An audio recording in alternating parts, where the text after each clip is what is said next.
Dystopia warning, obviously.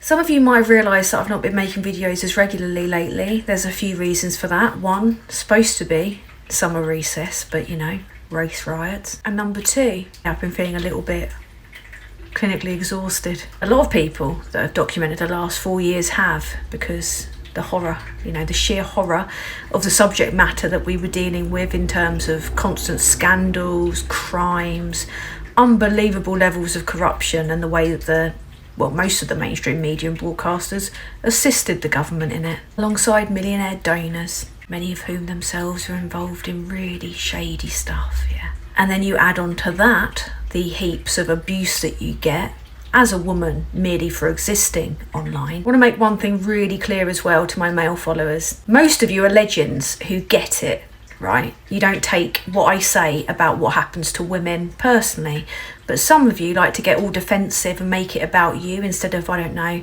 the terrible crimes that happen to us daily. Well, those that say, I really respect you, but I'm personally offended because you're pointing out what that man did, which is horrible to women.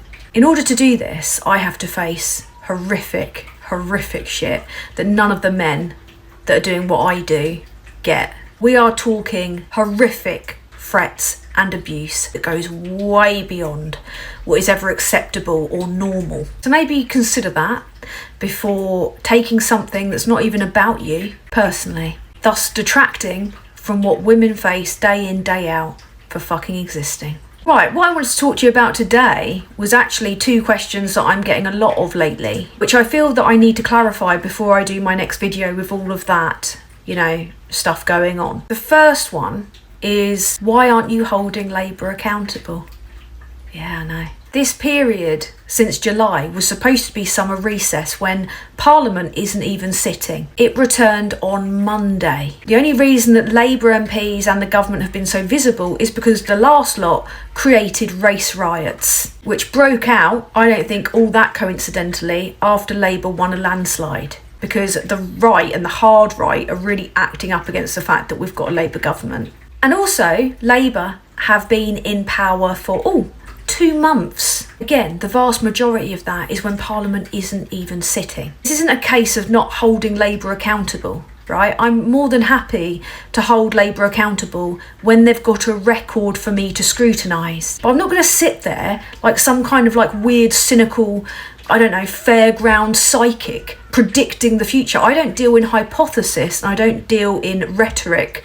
I deal in facts. And then there's also the case of holding Labour accountable far beyond, I think, what is even normal, is the job of most of the media. The very reason that I started my channel was because people were not holding the right wing and the hard right accountable enough. In fact, there was very little public knowledge about what I and other people were talking about, which is why we poked our head up above the parapet, took all this shit and started talking about it. If you want to see wall-to-wall criticism of Labour, open a paper or turn on the news, because the kind of stuff that Tories were not held accountable for or scrutinised for 14 years is now all over the news when it's Labour. Not that they've done anything near as bad as what the Tories have done. That doesn't mean that they shouldn't be held accountable, right? But let's have a bit of balance, shall we? For once in our life, let's have a bit of truth beyond the rhetoric and the culture wars and the bollocks. We've not even had the budget yet. And let's also not forget that a lot of what Labour is dealing with is as a direct consequence of 14 years of what the Tories have done to this country. Financially, what they've inherited is a disaster, and they did not know about it. Even the OBR did not know about it, as that letter has proven. They knew it would be bad, they didn't know it would be that bad. And that's before you even get onto what they've done to the fabric of our society. Kids are running around stabbing each other because they took away loads of child support services. They've done absolutely nothing to deal with knife crime. They've done absolutely nothing about kids being used as drug mules in county lines, gangs, all that stuff, because it doesn't matter to them, because it doesn't make them money. This is the point. All they've given a toss about is money. Another 12 souls dead in the Channel today because of the government's deliberately cruel asylum policy. You see, people used to come through on lorries and come through the Channel Tunnel that way, but the Tories decided to make it nice and visible to kind of play into their culture war con, which was designed to make people demonise poor people, vulnerable people. This was essentially rich men in suits telling a bunch of poor people that those other poor and vulnerable people are the problem, instead of, yep, you've guessed it, the rich man in the suit who causes the problems. Now they've got, you know, an age of social media in which nobody knows what's true anymore. We've got AI, we've got bots swarming, spinning a narrative on behalf of these hard right, fascistic fuckers. Which leads me neatly on to Nigel Farage and the rise of the far right in Britain and in Europe, terrifyingly. Germany, Jesus. They're capitalising on 14 years of engineered decline by the Conservative Party economically, in terms of opportunity broadly, extreme poverty, falling educational standards, you know, every public service being destroyed. They are capitalising on that by doing the whole, oh, that immigrant stole your cookie. Tale as old as time, divide and conquer. We all know it. We can all see it.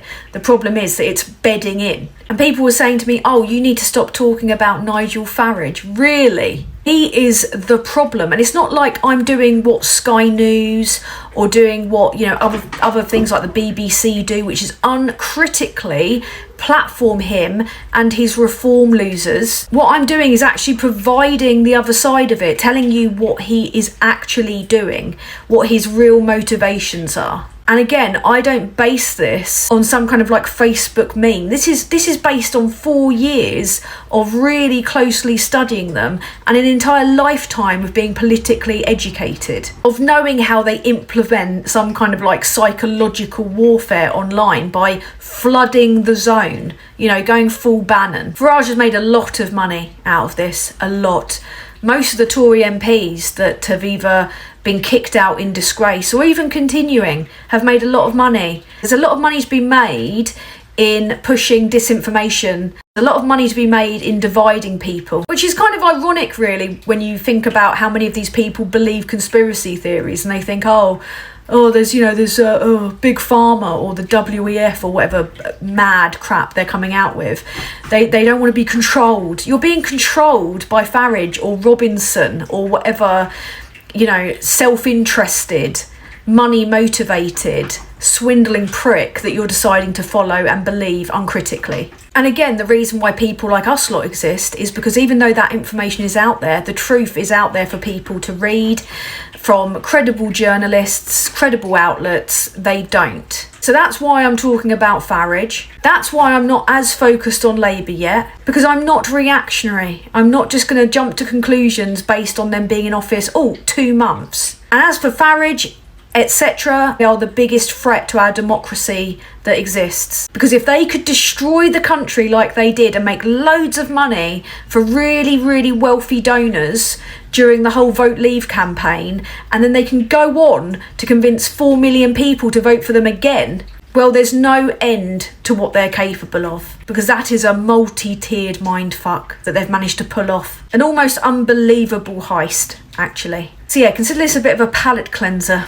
because I've got a lot of notes on Farage and the Tories, which will be coming in the next few days. The horrors persist, so here I am.